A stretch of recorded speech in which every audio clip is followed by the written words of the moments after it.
Hello, everyone. Welcome to the Hello. Adobe Fonts Show, episode 51. Font licensing can be easy. So, thank you all for showing up. This is actually, we have a confession to make. This is a pre-recording. We are not currently live filming this, but we will be in the chat answering questions on Behance. So if you have any questions, we can still interact with you live. We will be in the chat, but I'm Yes. traveling next week, and so we are here doing this for the first time in a pre-recorded fashion, so that we can still be here with you digitally and also in chat. So it's a new world for both Ari and myself. Yes. And if those of you that have not seen our show before, I'll introduce myself. I'm Ari. I'm the library manager for Adobe Fonts, which means that I work with all of our foundry partners. We have about 170 of them to add new fonts to our library. I also advise the whole company, meaning Adobe, on font licensing. So new products that come out, new features, making sure that we use fonts in the right way. So I deal with a lot of questions about font licensing, and I'm excited to talk about it today. And Ben? I am the content producer for Adobe Fonts, so I do things like the stream and make other videos. I started out in support, so I'm very comfortable answering questions about anything Adobe Fonts related. And yeah, I'm just here to help you get the most out of Creative Cloud when you're using type. So that's what I do on a day-to-day basis. And then if you're new to Adobe Fonts, which I don't think you are, but if you are, Adobe Fonts is a library of fonts. Over 25,000 fonts is in this library, and it can be used for both personal and commercial use, which we will actually dive into today because we get a lot of Yes. questions about what that means and what you're allowed to do. So hopefully we'll address those in a little bit. But if you don't know where to start, go to fonts.adobe.com. On that homepage, you will see all kinds of things, recommendations, and places to get started. So I would just start there and just click add to creative, just add fonts. It's a click of a button. So super easy. Yeah, and if you're new to the Adobe Fonts show, we have many, many episodes. This is our 51st, so you can rewatch 50 episodes we've done. And we're live every couple weeks. Today, we're pre-recorded, but we're usually live, and we love to dive into new topics every week and answer your questions. So as Ben said, we'll be in the chat. Feel free to ask any questions, and feel free to still tell us where you're from. I live in California, the Bay Area, and Ben, you just moved, I just right? moved from Brooklyn to Nashville, Tennessee. So Yes. right now I'm in Nashville, Tennessee, but while this is happening, I may be in Denver. We don't know. I won't know exactly where I'll be, but Oh, I am currently in Nashville. So yes, it's been a couple weeks now, and I really like it here. The weather's been excellent the last few days, so that's very nice. great. But yeah, let us know where you're All from in the right. chat. We'll still be there to Yeah, see it's it. morning for me, so let us know what time of day it is for you. Indeed. And we can just dive right into the poll and get a little sense of how everyone feels about this topic. How do you feel about font licensing? Just put in the chat the number that represents And if you have you. your own, you can also do a 5 and add your own if you want to. Um, but Yes. we have, I'm good. I hope I'm not doing anything wrong. I have no idea what's going on. And just another terms of service I have to click yes to. So let us know where you're at with font licensing. And of course, if you have any specific questions, feel free to shout them out whenever in the chat, and we will certainly answer them. I would say Ari and I are both, I'm good, especially when it comes to the Adobe Fonts surface. We're It pretty, only took over 10 it only years to took be 10 good. years, yeah, for us to get to that place. So if you're not there yet, don't be hard on yourself. It took us a while, but we pretty much know what we can or can't do with Adobe Fonts like the back of our hands. And that brings us to our topic today, which is font licensing can be easy. I think that's a bold statement. I felt a little bit facetious making that claim, but I think we can at least clear up a few misconceptions or larger questions that people have, and at least let people use Adobe Fonts more comfortably going forward, knowing what they can or can't do. I think we can accomplish that. And hopefully you'll feel like it's at least a little bit easier. Yeah. Often the emoji on the left is how I think a lot of people feel about font licensing. And then they start to wonder and think deeply, and then hopefully they arrive in the sun, sparkling away, feeling good about themselves. So that's what we're going to try to do. Hopefully. We'll see if we can accomplish that today. And with that, Yes. we'll dive right in. Oh, and if you are watching this on YouTube and you want to be a part of the chat, come see us on behance.net/live, where you can chat with us live there. Okay, let's dive I into. think we'll be chatting more because we don't have to be on camera. Yeah, So I won't be running I'll this, just so I'll just be be typing away. chatting away. Yeah, Yeah. we'll be typing way more in this episode, so that'll be good. Okay. So we're now on our website. Surprise, surprise. So fonts.adobe.com/fonts, the all fonts tab where you can browse all the different families. And I started here because I wanted to show you if you go into a family page, for example, Marlet Display by Parachute, which is very new. We just added Parachute type Foundry Ooh, last month. nice. This is one of my favorites from them. So we're featuring it right now. But you're on this family. Every family page you go on has descriptions, etc. And then it always has licensing information. This part of the page is the same across every single family on our website. It does not change, but we've put it on every family page just so that you always know where it is. And it tells you a summary of what you can do with the fonts. So the first most important thing is the full Adobe Fonts library is cleared for both personal and commercial use, which means that you can use the fonts for personal projects or projects that involve merchandise that's going to be sold or anything commercial, anything you're going to make money if you're on. being paid by a client, that is okay. Yes. And then to be more specific, design projects, that's just anything that you're doing. We tried to be a little bit open with that to show like all of your design projects that include logos as well. Any artwork you create, all of that is allowed and is allowed for commercial use as well.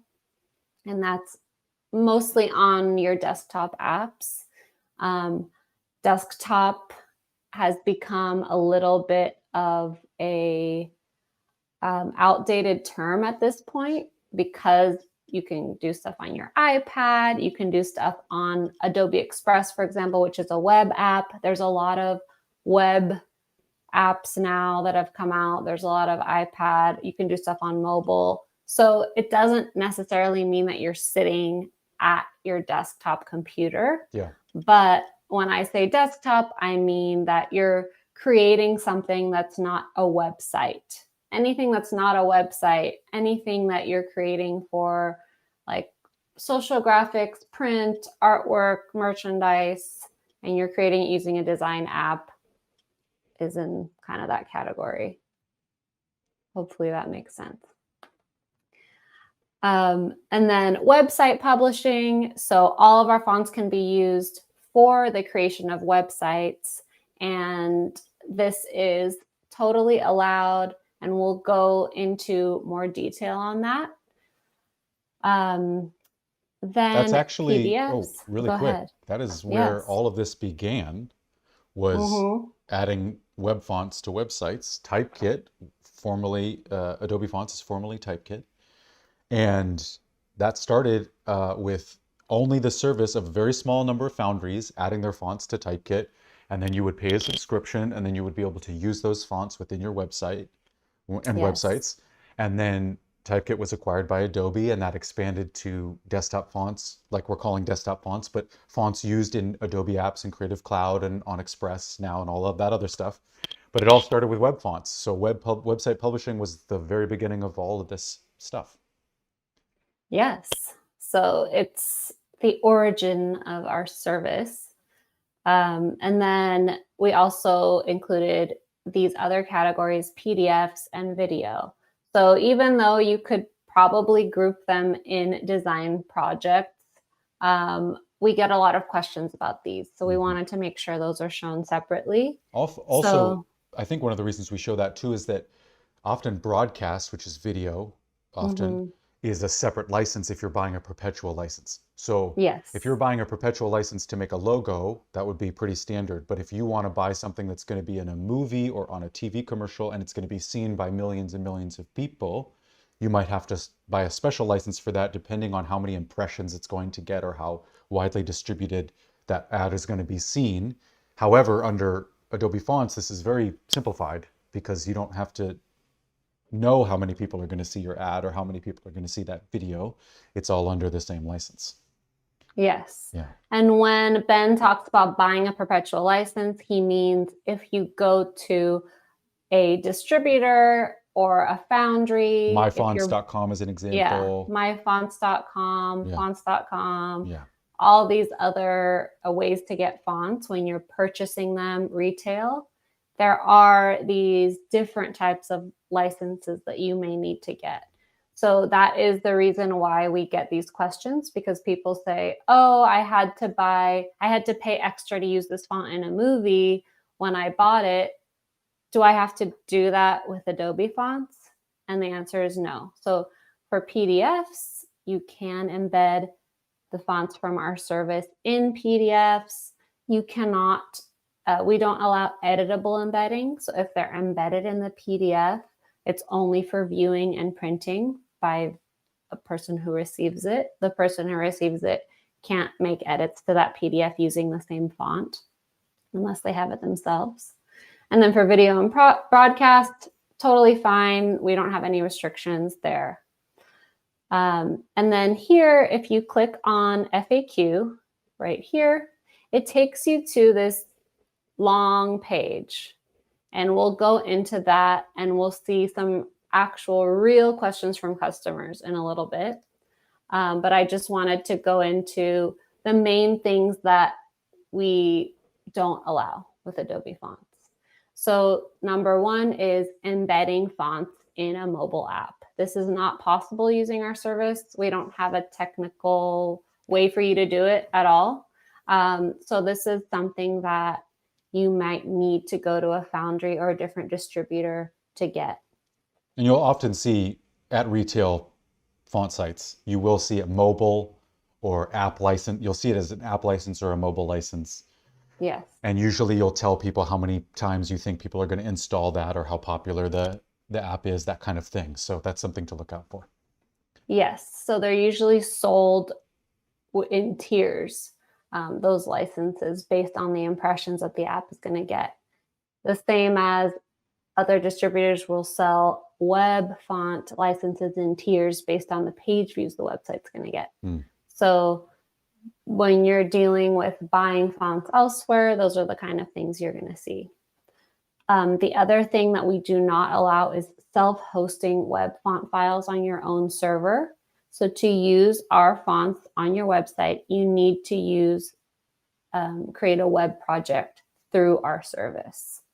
And we don't give you the font files. Yeah.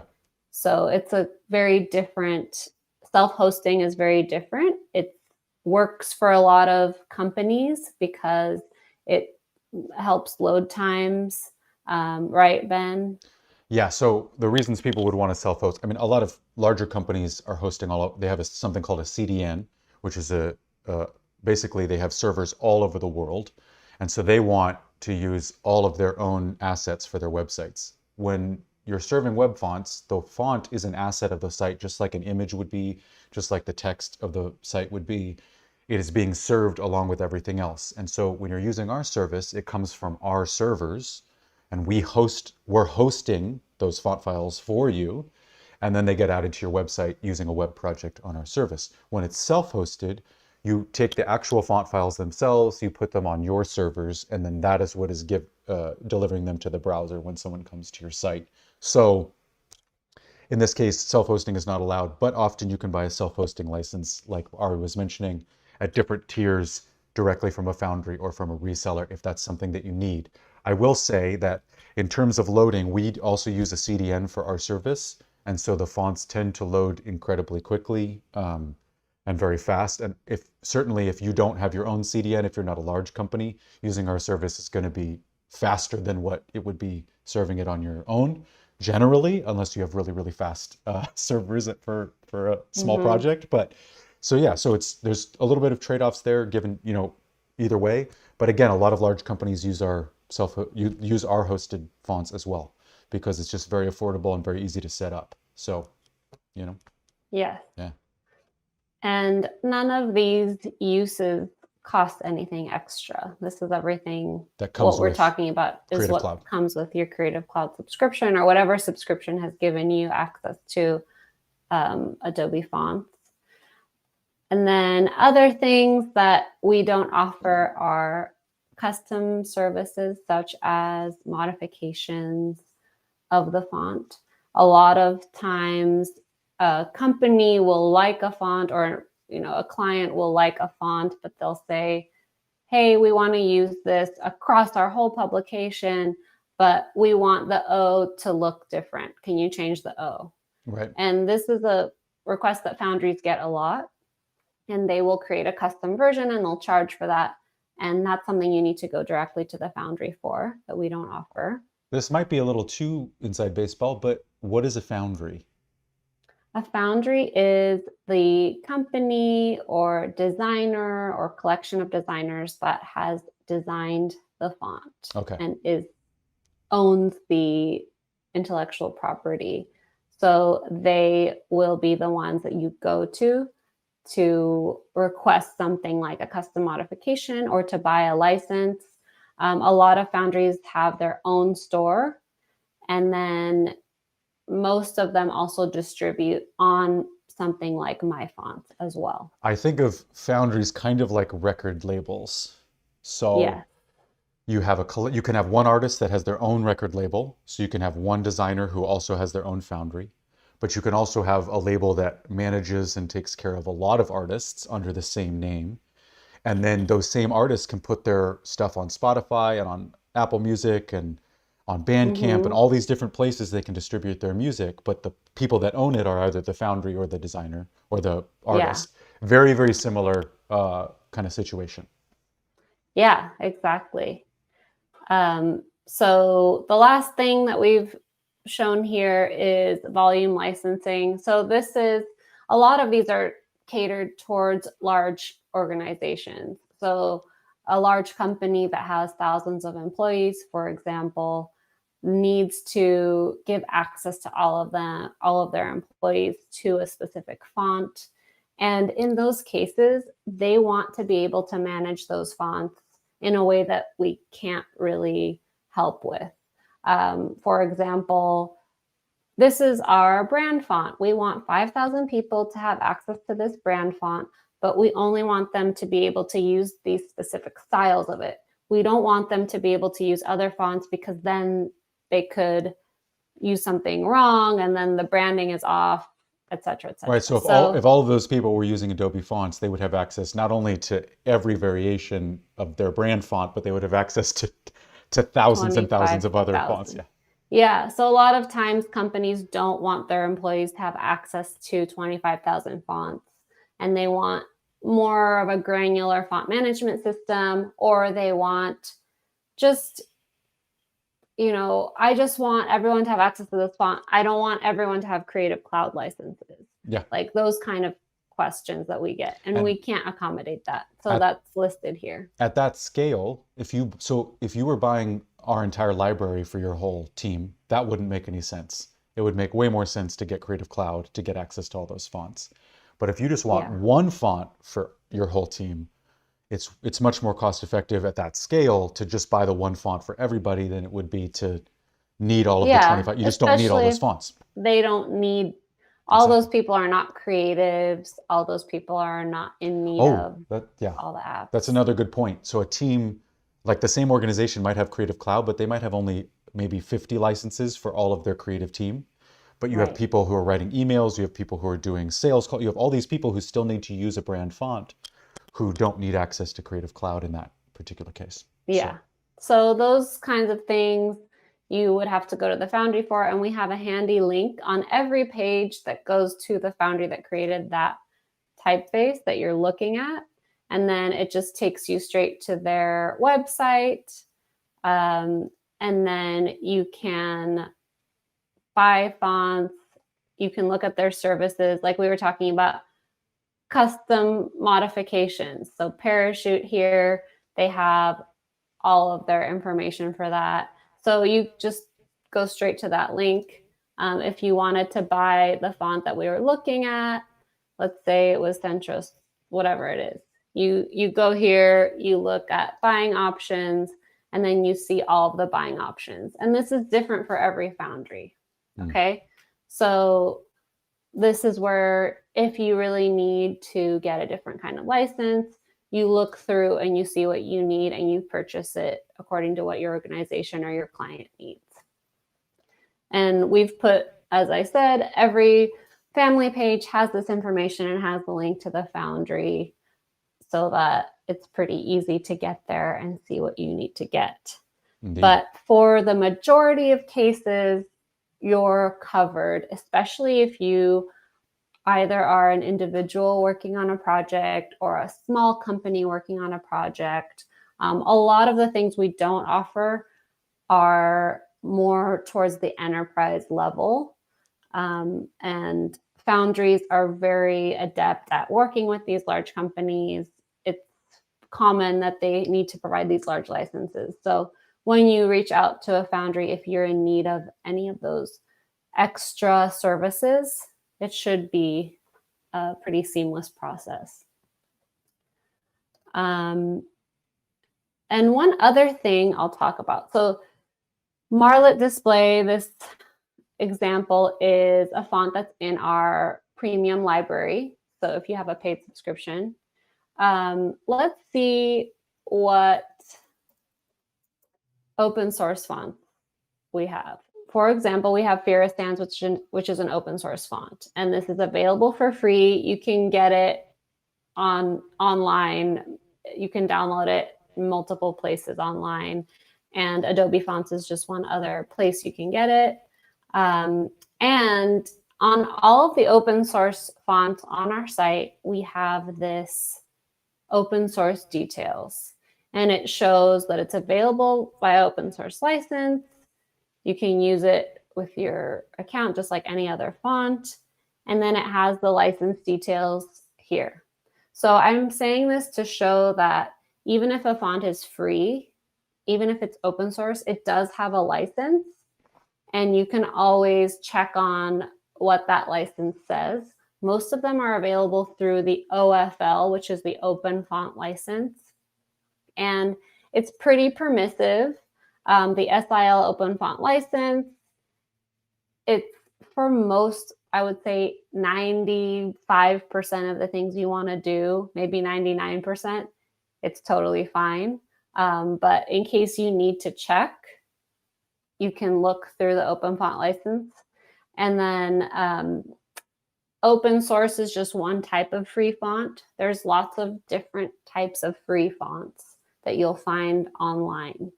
So it's worth checking. If you're downloading something and it doesn't have a license attached to it, that's kind of a red flag. Even if the license is super permissive and just says like, do whatever you want, usually every font will have something.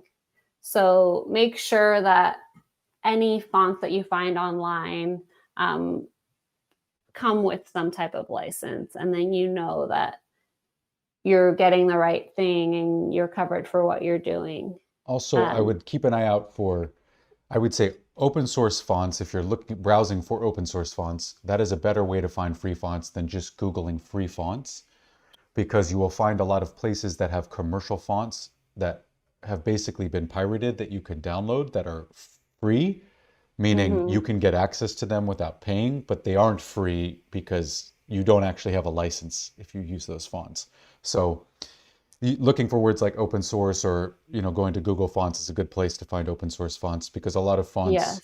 Also a lot of fonts on maybe some font distributors can have let's just say modified versions of existing fonts that are modified without permission. So there's, there's murky areas there. And again, Yeah. like Ari said, look for a license. If you get a license, that's a great starting point. Yeah. And we have a lot of Google fonts on Adobe Fonts. But you can also go to Google Fonts if you want to find open source as well. And all of these have an open source license attached to them. So I say all of this just because free doesn't mean it doesn't have a license at all. Free means you need to still make sure that you see a license, and that if it's open source, you're probably fine. If it's not, look at it. And if you're on Adobe Fonts, you don't have to look at anything because you know that everything has the same permissions. Yeah. So once you understand the permissions on Adobe Fonts, you understand how to use every font in our library. Yes. So we don't add any fonts that have different licensing permissions. Right. It's just not our jam to do. Okay, so let's see. Font licensing FAQ. This is super important. If you have any questions, please check here first. And if you just search Adobe Fonts licensing FAQ, it'll take you to this page. Or as I said, every family page on our website does show this link. So it has a lot of questions that we've already answered, and it goes into detail, and you can just look through and see if one of your questions is here. And do you think we should go through the actual real questions, Ben, or go through some of these? I think we could go through the actual real questions to start, and then come over to here and maybe point out some of the ones that, so people ask these questions and they're actually, often they're in this FAQ, but again, people just want clarification. This happens a lot. Our license is so permissible that people want to verify that what we're saying in our FAQ is actually correct. Or they're doing something that's slightly different than what our FAQ says, and the slight difference makes them wonder, can I actually do this? It's understandable because people are trying to make sure they're working within the license. But the FAQ can't cover every single use case. So we'll go through some of these and see if we can sort that out. Yeah, so these are real life questions that we copy pasted from our support forum. And I selected some of them that are actually kind of tricky. So I didn't make it easy for myself. And it's just a random selection of things that have actually been asked pretty recently, right, Ben? Not like... I mean, these are from the last few years. So some of them are from the last few years. Some of them are more recently. Basically, though, they come up these are things that just come up. And we've seen things like this again and again. So let's start. Kashish something. Hi, I have a few font licensing questions. 1, if I create book covers, t-shirt designs using Adobe Fonts and Photoshop fonts, we'll get to that later, can I sell those on print-on-demand platforms like Amazon, Zazzle, etc.? The font licensing section is silent on the platforms I can sell my artwork. Okay, using designs I create in Photoshop. So we are silent about that because I think it's implied when we say commercial use is allowed. All commercial use is allowed. Doesn't matter if you're selling it on Zazzle or Sticker Mule or Amazon or whatever it is. If you're creating a product that is for commercial use, you can use our fonts. So I think that's answered. And I'll get to the other Photoshop thing because number 3 is the other question that I was going to answer, but he has it as a separate one. Did you have something else to add? No, I was going to jump into that, but I didn't notice the third question. So yeah, we'll get there. I thought of it and then I saw the third question. So number 2, if I end my Photoshop subscription, can I keep selling those designs that were created when I had an active subscription? Yes.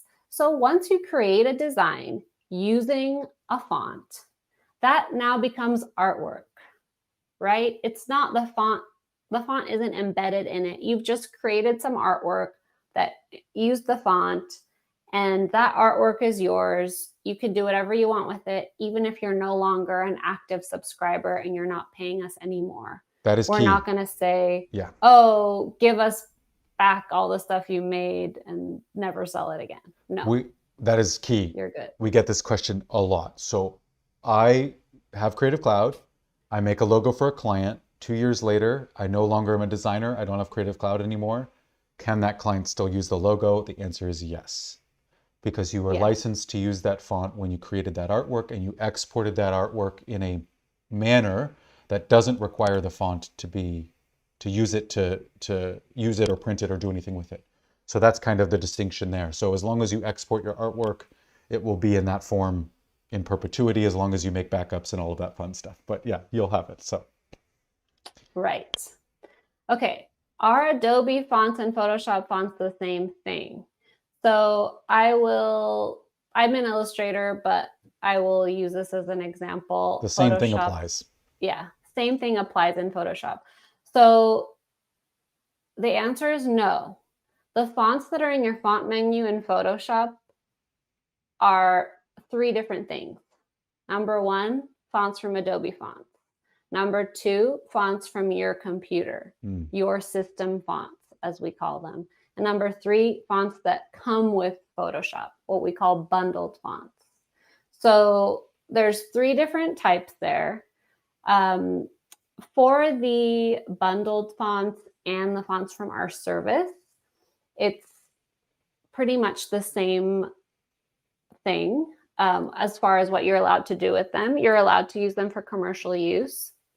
And then the third category, which is system fonts, that could be any font that you have either purchased or comes with your computer, your operating system.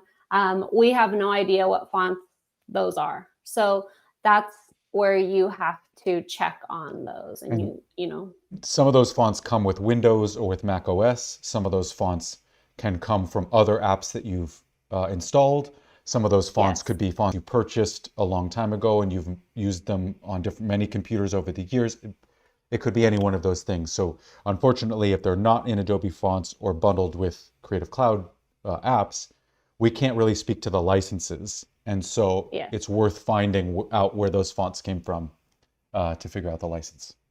And you can look at which fonts came from our service by looking at the little icon next to them. So I can filter just fonts that are from Adobe Fonts using this cloud icon, and I can see, oh, all of these came from Adobe Fonts. If I take off that filter, I see different icons next to them.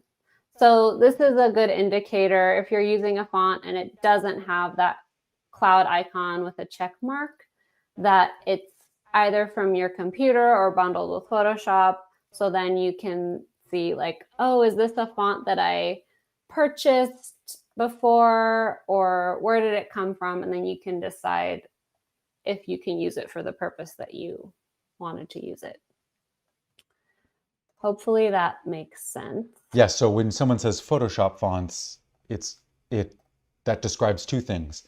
That describes every single font that shows up in Photoshop, which is every font that's installed on your computer, whether from us or from the system or from something else. But it could also describe what's bundled with Photoshop. So to be clear, whatever's in that font menu can come from various sources, and those licenses can be different. Yeah. But if you filter just the ones you got from Adobe Fonts, you know the license is always the same. Always. Okay, so number 4, Adobe Fonts Pro says, I can use the fonts in third-party apps. Can you please give me an example of what third-party apps mean here? How do I activate fonts in third-party apps? Great question. Very good question. Kashish 2727455. Okay, third-party apps mean apps that are not owned by Adobe. So Microsoft Word, Keynote, PowerPoint, Pages. Yeah, anything that's not part of the Adobe ecosystem. So I'm going to open up the Creative Cloud desktop app just to show you the interface that we have. So we've recently improved this interface to make it more intuitive. So I'm going to go to my fonts here, this little F, and I can see all the fonts that I've added. And what that means is I've chosen to use these fonts, I've added them to my account, and they're available in Adobe apps. If I want to use them in third-party apps, I have to install them on my computer. So for example, this font, Ed's Market, narrow. If I wanted to use that in Microsoft Word, for example, I install it. So currently see it says in Adobe apps. Once I install it, it will have this green, see the green circle, and it says in Adobe and other local apps. So that's what we mean when we say you can use these in third-party apps. We mean local apps on your machine. So whatever you want to use in those apps, you just go into Creative Cloud Desktop and you select. And then you can see the ones that you've installed. And so added fonts would be what you've added to Creative Cloud apps. And then installed fonts would be ones that will work both in Adobe apps and in other third-party apps, in case that was, yeah. Correct. And then for installed fonts, we do have a policy of expiring those fonts if they haven't been used for a long period of time.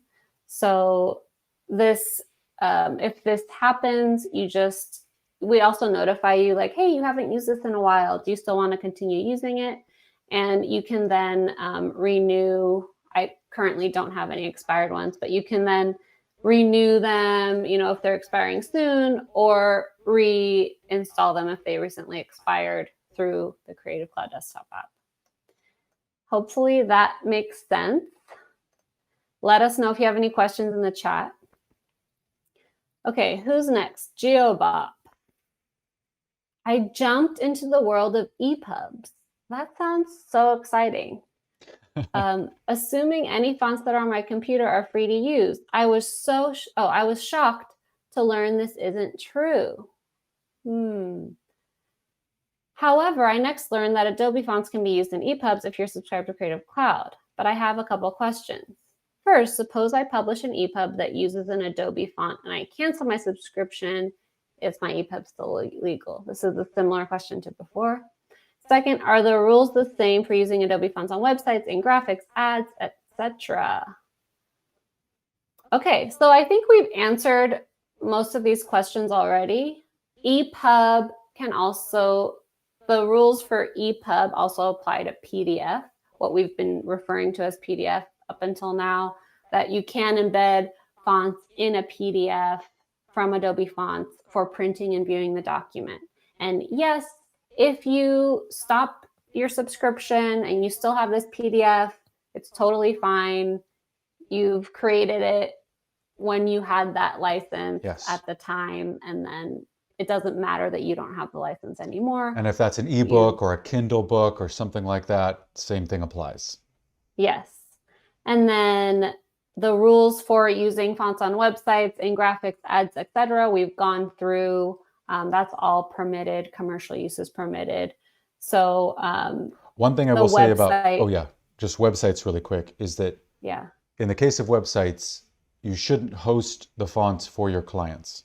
So if a client has come to you for you to build them a website, you shouldn't serve fonts from your account to their website. They should have their own font license, either self-hosting or through our service. They could get a Creative Cloud account if they don't have one, and they can use that for their account. So just wanted to make that clear. That's one commercial use that's a little bit tricky with websites only.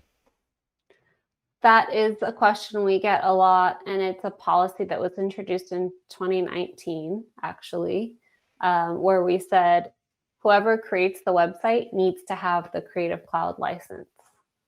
So it's just a kind of the main rule, the main restriction with our web project creation, that if you're creating the website, you need to be the one with that subscription and you're not creating it for other people.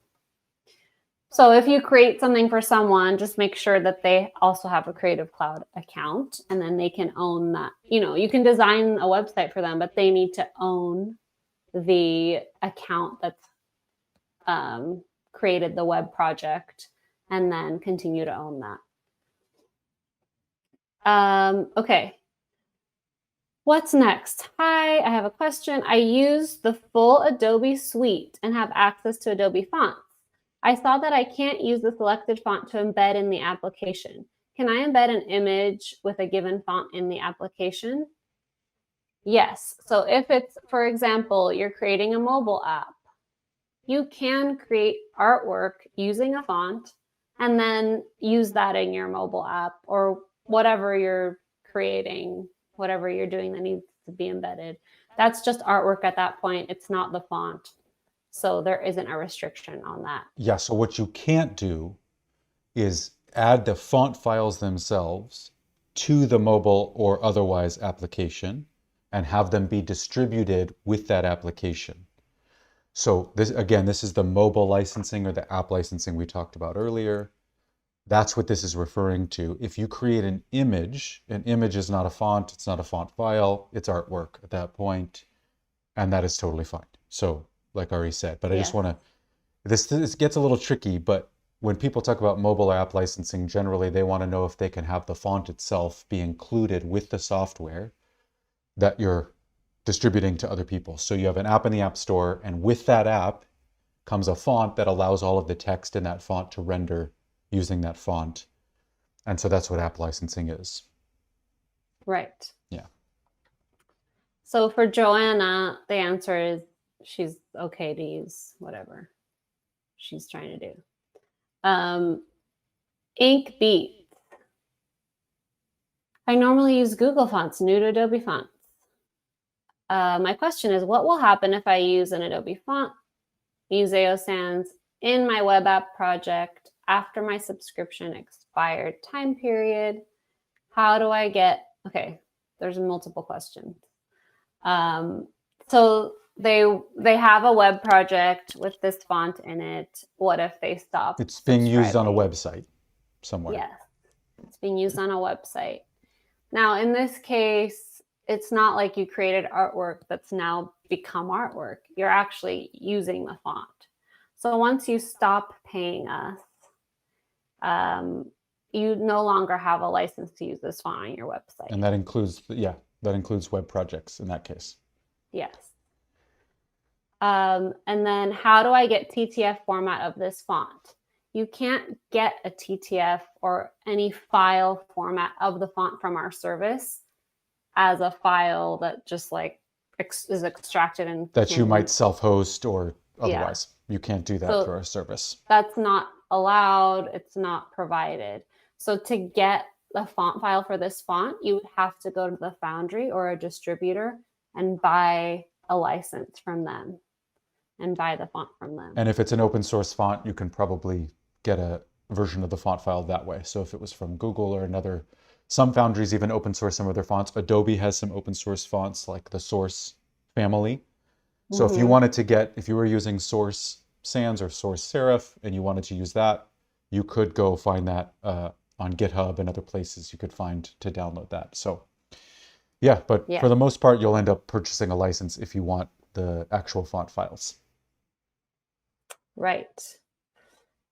How do I use this font in Microsoft Visual Studio? If you're confused, well, my concern is I used an Adobe font while designing in Photoshop. Now, what do I need to do to get this in Dreamweaver and Visual Studio? What will happen to the project after my subscription expired? So it sounds like the reason they asked, how do I get TTF format, is because they want to get the file and then install it on their computer so they can use it in other apps. And we just showed you how to install fonts through our service so that they can be used in third-party apps. This doesn't mean you then get the file. It just means that the file is available to your system, to your device, so that local apps can recognize it and show it in their font menu. So that's the functionality we provide. We don't allow you to extract the font file from our service and then have the font file living on your computer. Indeed. Do you think that answers that? I think so. Yep. We have a few more. Just a I few. don't know how much time we have. We have about 10 minutes left, so we'll go through at least one or two more. Marin299. I would like to use one of the fonts to create buntings. I'm confusing myself reading the licensing info. What is the bunting? Bunting is like a little felt flag with some letters on it, as far as I know. Oh, it's like this long thing. It has little triangles hanging. Yes. And it says like happy birthday or something. Okay. I'm confusing myself. It states that you can use the font to create t-shirts, etc. But then it also states, interesting. Can I use the fonts? This is in our FAQ. Can I use the fonts to make stencils, stickers, jewelry, or anything else that features a single letter or glyph? The answer is no. You may not create a product that is individual glyphs from the font files. For example, an alphabet set of each letter to spell out your own phrase. This is not allowed. So this is true. We don't allow this, and I'm going to explain why, and hopefully you'll understand. But to answer Marin's question specifically, Marin says, you know, with the buntings, they use one letter per flag, and then it spells out a name, and then they sew it together. So my answer to Marin is you can create buntings. This prohibition does not apply to you. You're okay, create them, because you're creating something that's already a word and it's all sewn together and you're selling it to someone and it already says someone's name or it already says happy birthday. If she was creating individual triangle things that had every letter of the alphabet and every number on them from a particular font and selling those, from one font and selling those, then it's not allowed. So a lot of you might think, what's going on? What does this mean? The reason we don't allow this is because if you're creating what we call alphabet products, so each product is just made up of one glyph or one letter or number of the font, you can then create a typesetting system, which kind of replaces the font. This is something that is present in a lot of foundries, user terms of use or EULAs. And it's been in the type industry, the font industry for a long time that you're not allowed to do this. So we're trying to respect this common thing in the industry and protect foundries because they have been including this prohibition in their licensing for many, many years. And what can happen is, let's say I create this product and it's just creating like little figurines of the letters, and then I sell it to someone.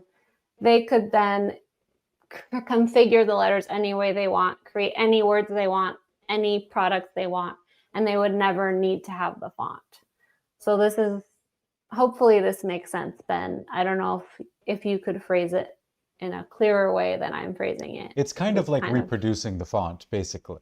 That's what it's like, right? It's like making a version of the font where you can, all the letters are separate and you can reorganize them. That makes sense. And then also, yeah, so like if you imagine a set of mugs that just had A, B, C, D, you know, you've seen mugs with letters on them. Mm-hmm. And if they all had the same font and every single mug was the same letter, or was a different letter from the same font, and then they were selling those mugs, I don't know if this is part of the thing you were talking about, which is kind of that legacy prohibition, but you're not really doing anything. You're not really making anything other than just printing a letter from the font on a thing and selling that. Correct. You're So not, the letter becomes the only marketable yes, part the letter of the itself product. is the artwork at that point. It's not even a logo, it's not even a word, it's just the letter itself. Once that kind of happens, where it's like you're really just selling the letter, um, Hmm. it's that's generally prohibited, I think, for the same reason. So Yes. yeah, So it's two reasons. It's number one, you're creating a typesetting system, which kind of replaces the font.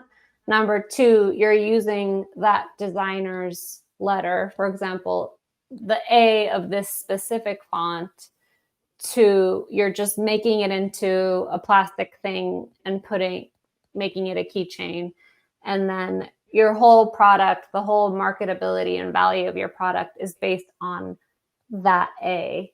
And that is the value of the font itself. So you're not adding anything or designing anything or creating artwork using the font. You're just selling the font, basically, yeah, basically. you're selling a physical version of the font. And then again, if you just did this with an A, that's one thing. But if you do it with the entire alphabet so that you can sell keychains that have A, B, C, D because people buy those for people or whatever, then you have this whole set of things you're selling where you've added nothing except just repackaged this design from the font Yeah. itself. So So this is something that we included to protect our foundry partners because we know that they don't want people to just be able to sell their fonts in a different way. And then they end up losing out on that.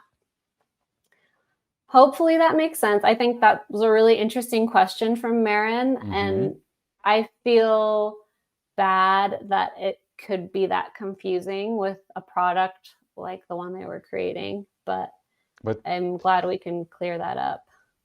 and sometimes there are just edge cases. Of course, Yeah. it's like And sometimes you have to think about what the intention is of what you're creating. Like the bunting, the intention is that you're selling something that's already fully formed and you're not selling something that's just like one letter and everything is exactly. about that one letter.